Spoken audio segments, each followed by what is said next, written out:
माता मरियम को पूर्ण भरोसा था, पूर्ण विश्वास था कि जो उन्होंने कहा है प्रभु यीशु अवश्य करेंगे। और तभी माता मरियम सेवकों के पास जाकर कहती है, वैसे ही करो जैसा वह आपको बताता है। जब हम वैसे ही करते हैं जैसे प्रभु हमें बताते हैं, तो हमारा जीवन धन्य हो जाता है। हमारे जीवन में कई प्रकार के चमत्कार होते हैं और हम लोग प्रभु की राहों पर खुशी से आगे बढ़ते हैं, और प्रभु का प्रेम, प्रभु की शक्ति, प्रभु का सामर्थ और प्रभु की आशीष हम पर बरसती है जब हम लोग प्रभु को सुनते हैं। और योहन के पहले पत्र में 5 अध्याय 1 से 5 वाक्य में हम लोग पढ़ते हैं, यदि तुम मुझे प्रेम करते हो मेरी आज्ञाओं का पालन करें। हालेलुया। यदि तुम मुझे प्रेम करते हो मेरी आज्ञाओं का पालन करें। यही हमें कहा गया है। प्रभु कहते मेरी आज्ञा का पालन करें।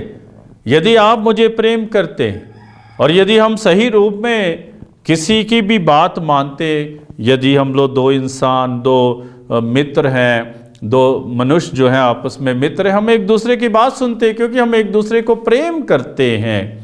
जब पति पत्नी एक दूसरे को प्रेम करते हैं, वे एक दूसरे की बात मानते हैं, सुनते हैं।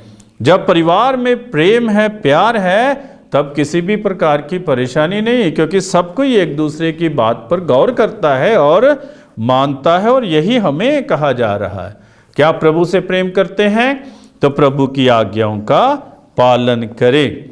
संत योहन के सुसमाचार में 15 अध्याय 10 वाक्य में हम पढ़ते हैं कि यदि आप मेरी आज्ञाओं का पालन करेंगे आप मेरे प्रेम में बने रहेंगे। और प्रभु के प्रेम में बने रहने के लिए हमें प्रभु की आज्ञाओं का पालन करना, हमें सुनना है प्रभु हमें क्या बताना चाहते हैं। हम प्रभु के चरणों में बैठे देखें, सुने कि प्रभु हमें क्या कहना चाहते हैं। आजकल कई लोग जो है चिल्लाते ही रहते हैं, प्रभु की तो सुनते ही नहीं, और प्रभु के सामने ऐसे ही चिल्लाते हैं। आवाज़ प्रभु की वाणी कैसे सुनाई देगी जब तक हम लोग शांत नहीं होंगे। इसलिए हमें भीतर शांत रहना है, तभी प्रभु की वाणी हम लोग सुन पाएंगे और तभी हम लोग प्रभु के प्रेम में बने रहेंगे। इसलिए प्रभु को सुनने की आवश्यकता है। याकूब के पत्र में हम पढ़ते हैं पहला अध्याय 22 से 25 वाक्य में, केवल सुनने वाले ही नहीं बल्कि वचन के अनुसार आचरण करने वाले बने। तो सुनना ही काफ़ी नहीं है कि हमने सुन लिया है, अभी सुन लिया है और इधर से सुन लिया और यहाँ से निकाल दिया, ऐसा नहीं है। याकूब, संत याकूब में बताते केवल सुनने वाले ही नहीं बल्कि वचन के अनुसार आचरण करने वाले बने। हमें सुनना क्यों है, ये प्रश्न हमें पूछना अपने आप से। हम प्रभु को क्यों सुने? क्योंकि प्रभु अच्छी बातें बताते हैं। हम प्रभु के वचन के अनुसार आचरण करें, इसलिए हमें सुनना है। हम लोग सही रास्ते पर चल सके, इसलिए हमें प्रभु को सुनना है। हम एक दूसरे के साथ प्रेम कर सके, इसलिए हमें प्रभु को सुनना है। हम एक दूसरे के साथ शांति से वास करें, इसलिए हमें प्रभु को सुनना है। तो केवल सुनने वाले ही मत बने। कई लोग यहाँ इस संसार में हैं जो केवल सुनते हैं, करते नहीं हैं, और जो करते नहीं हैं उनको सुनने का भी कोई फायदा नहीं है। यदि सुने हैं तो करें। यदि प्रभु ने कहा है कि प्रेम करो तो करें। प्रभु ने कहा है एक दूसरे को क्षमा करें तो हम करें। या प्रभु ने कहा है कि जो अत्याचार आप पर करते हैं उनके लिए भी प्रार्थना करें तो हम करें, क्योंकि प्रभु ने हमें कहा है। प्रभु ने हमें कहा है। संत मत्ती के सुसमाचार में 21 अध्याय और 28 से 32 वाक्य में हम 2 भाइयों की कहानी पढ़ते हैं। पिताजी कहते एक लड़के को कि आप खेत में काम करने के लिए जाइए, और वो कहता है हाँ मैं जाऊंगा, लेकिन वो क्या करता है, वो जाता नहीं है। जब दूसरे लड़के को पिताजी ने कहा कि आप खेत में काम करने के लिए जाइए, उसने कहा कि मैं नहीं जाऊंगा, लेकिन वो जाता। उसने अपने पिता की बात मानी और भले ही पहले इनकार किया कि मैं नहीं जाऊंगा, लेकिन समझते हुए उसने जो है गौर किया और उसने कहा कि नहीं, मेरे पिताजी ने मुझे कहा है, मुझे उनकी आज्ञा का पालन करना चाहिए, और वह खेत में जाता है। तो हम लोग केवल सुनने वाले ही ना बने, प्रभु कहाँ करेंगे, हो जाएगा, ये नहीं, हम लोग करें। जब प्रभु ने हमें बताया है, हम सुनकर उसको करें, और तभी हमारा भी जीवन बदल जाएगा। संत मत्ती के सुसमाचार में 25 अध्याय 31 से 46 वाक्य में पढ़ते हैं कि जो भी आपने किसी के लिए किया वह मेरे लिए ही किया। यही प्रभु कह रहे। इसका मतलब हम एक दूसरे में ख्रिस्त को ढूंढें, इसका मतलब हम दूसरों में मसीह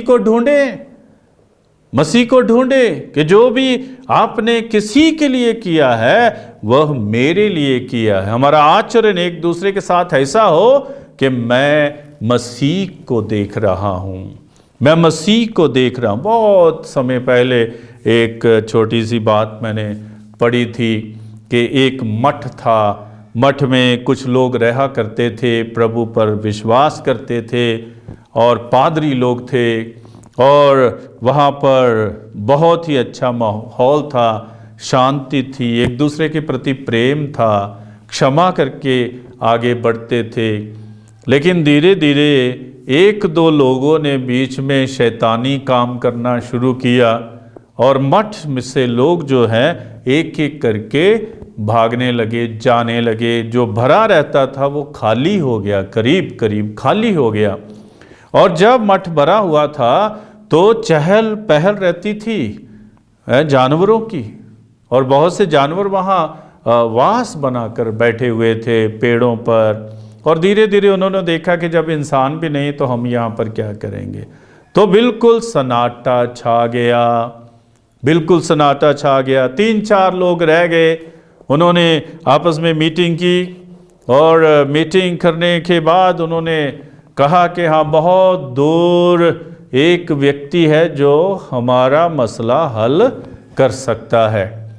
तो जो लीडर था, नेता था, और जो मठ का जो आचार्य था, जो बड़ा था, सुपीरियर था, वो उस व्यक्ति के पास दूर जाता है और उसने अपनी समस्या बताई कि एक समय मठ भरा था, हरा भरा था, लेकिन अभी बिल्कुल खाली, हमें कोई उपाय बताइए, कोई समाधान बताइए। और उस व्यक्ति ने आंखें ऊपर उठाई और उनसे कहा कि समाधान का मुझे पता नहीं, मैं कोई समाधान नहीं दे सकता हूँ, लेकिन एक बात जरूर है कि आप में से एक मसीह है, आप में से एक मसीह है। और वो लौटा और सब लोग फिर मीटिंग में आ गए और उन्होंने पूछा, भाई उन्होंने क्या बताया? बोले कि नहीं, कोई समाधान तो दिया नहीं, कोई उपाय दिया नहीं, लेकिन एक बात जरूर उन्होंने कही, और ये बात वो थी कि आप में एक मसीह है। और उस दिन से उन्होंने दूसरों के साथ ऐसा व्यवहार करना शुरू किया कि जैसे ये मसीह है।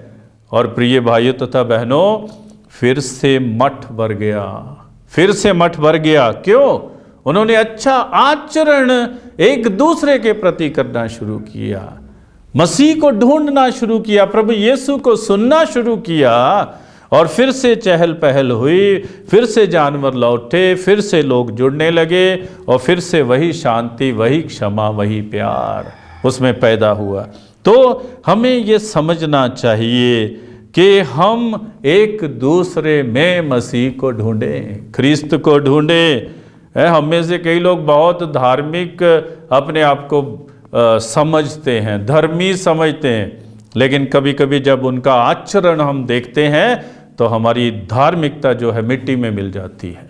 तो इसलिए हम जो है ये देखें कि मेरा व्यवहार कैसा है। जरूरी नहीं कि मैं प्रार्थना करता हूँ तो अच्छा व्यवहार हो, ये जरूरी नहीं। हमने देखा है, अनुभव भी किया अपने जीवन में। सब कोई जो प्रेयर करता, प्रार्थना करता है, जरूरी नहीं है कि उसका आचरण भी अच्छा हो।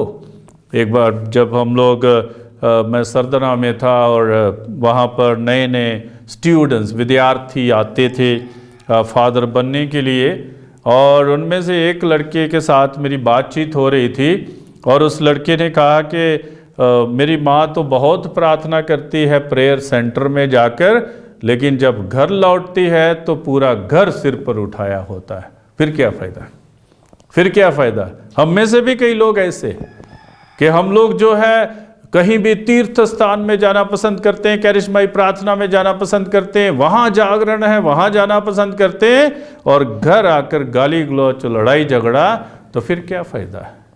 हम प्रभु की बात को नहीं सुनते।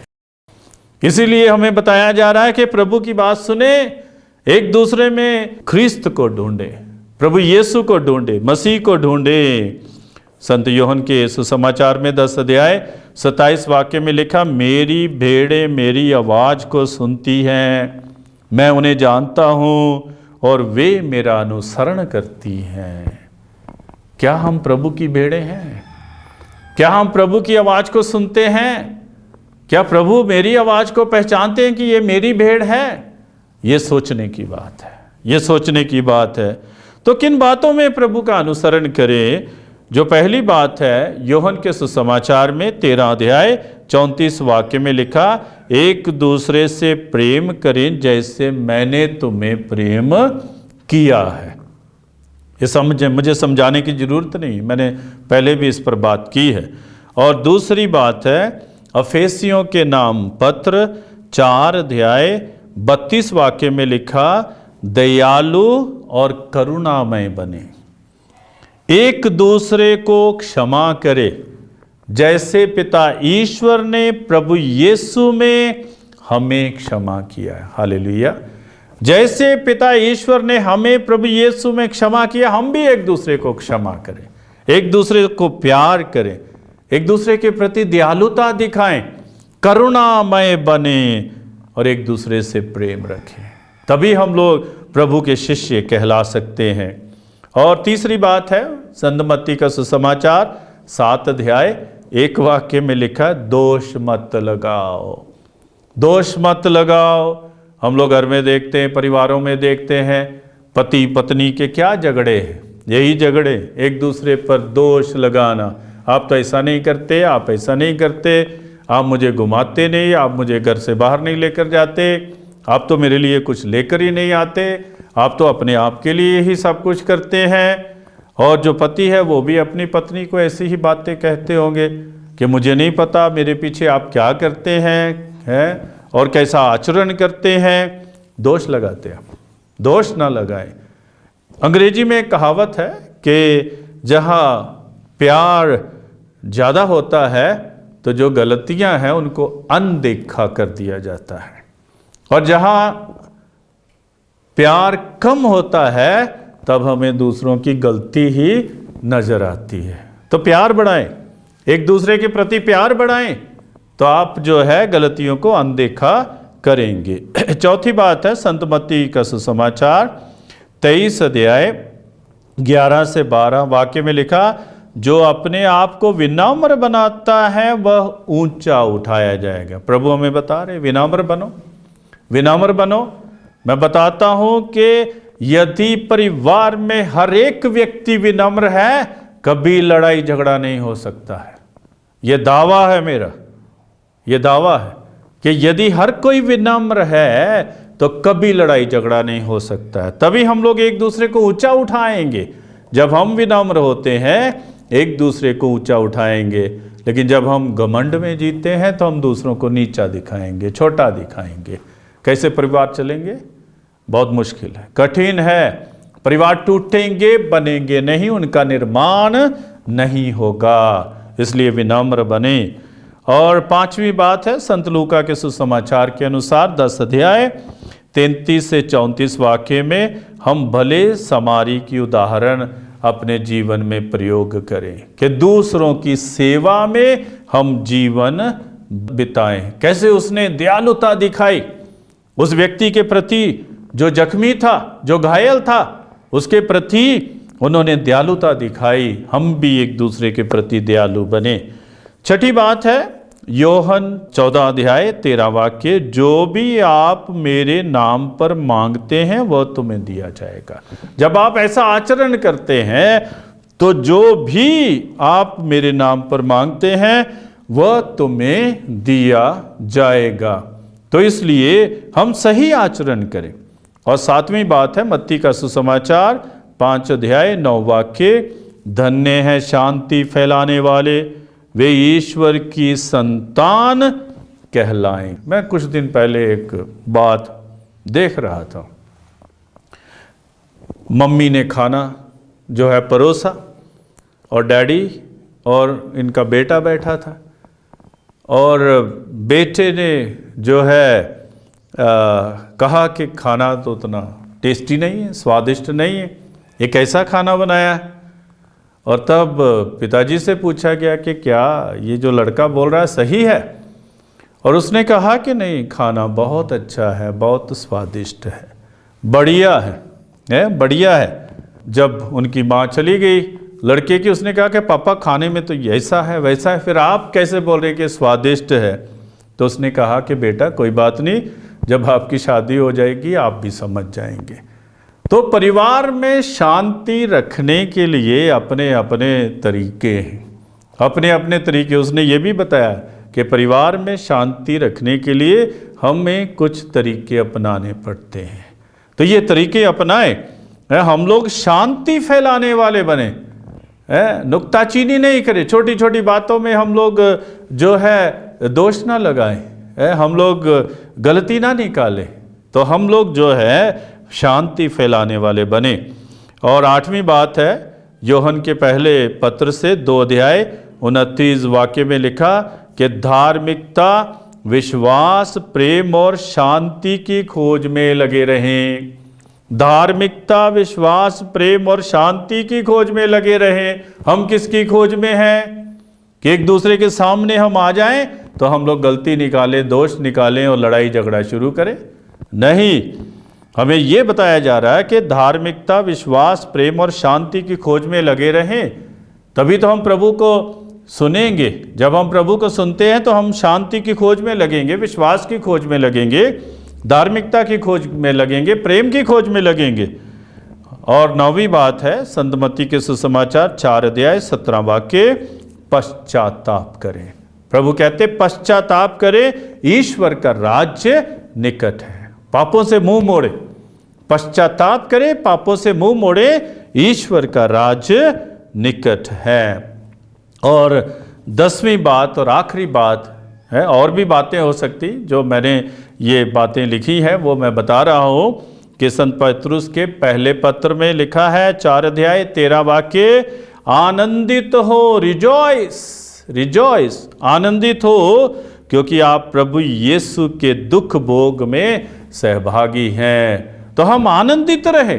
हमें संत पौलुस ने भी कहा है कि आनंदित रहे, और मैं आपको फिर से कहता हूं आनंदित रहे।